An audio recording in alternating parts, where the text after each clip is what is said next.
What's up, everybody? Chatt Catfishing here. Welcome to today's episode. I am here on a dock on South Chickamauga Creek. I have fished this creek before in the past when the water has been a lot higher. You can actually see the mud line on the bank, just how high that water has been.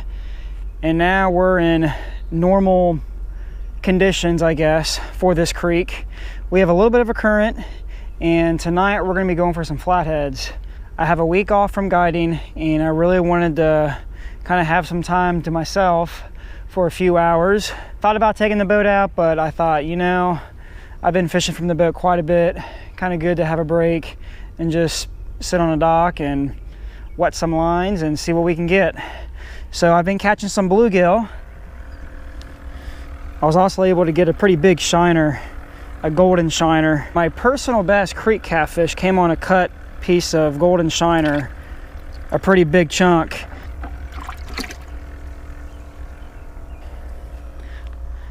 I'm gonna use this live and see if I can get a flathead, but I'm gonna start out with some bluegill just to keep it basic.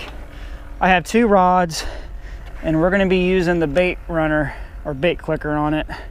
That's typically what I do when I bank fish, especially when going for a big catfish.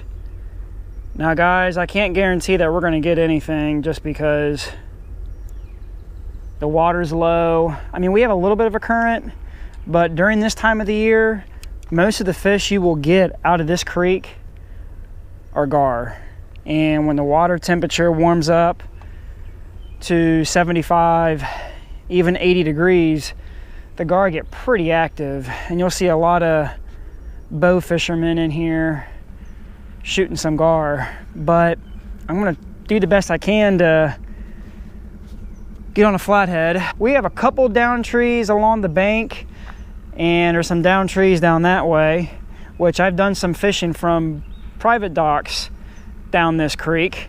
But most of the flatheads at night will just kind of move around, move shallow, looking for food.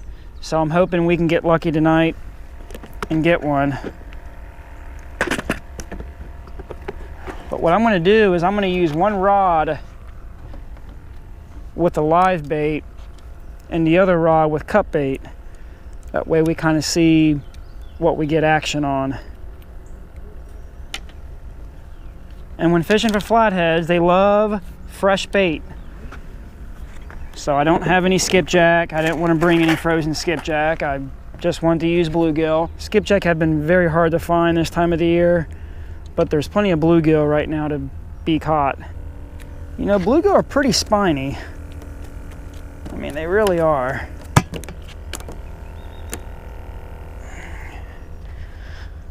Okay.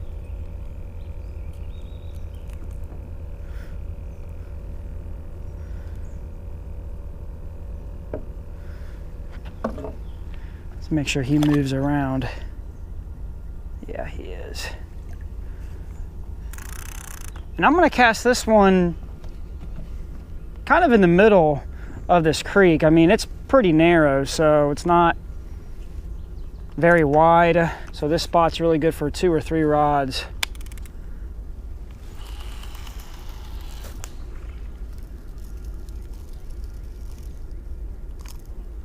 I think it's already on the bottom, so it's probably, I don't know, 8 to 9 feet, maybe 10.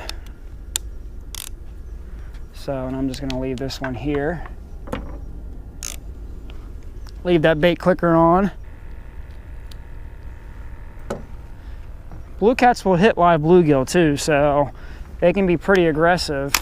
Now, we are fishing during the spawn, which is a tough time to be catching a big fish, but you never know. You just never know.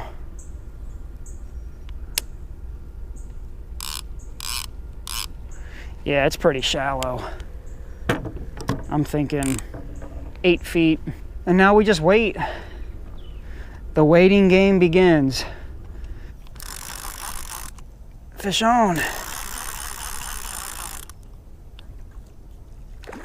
Oh yeah. Pretty good fish. Yep. That's a nice fish. Very nice fish. That's a chunky one. There he is. You can see the mud right here, but I'd probably say he's 7-8 pounds. Pretty good fight in shallow water. So we're gonna go ahead and put him back. Good fish. I know you guys can't see well. This was caught on a live bluegill. There he goes.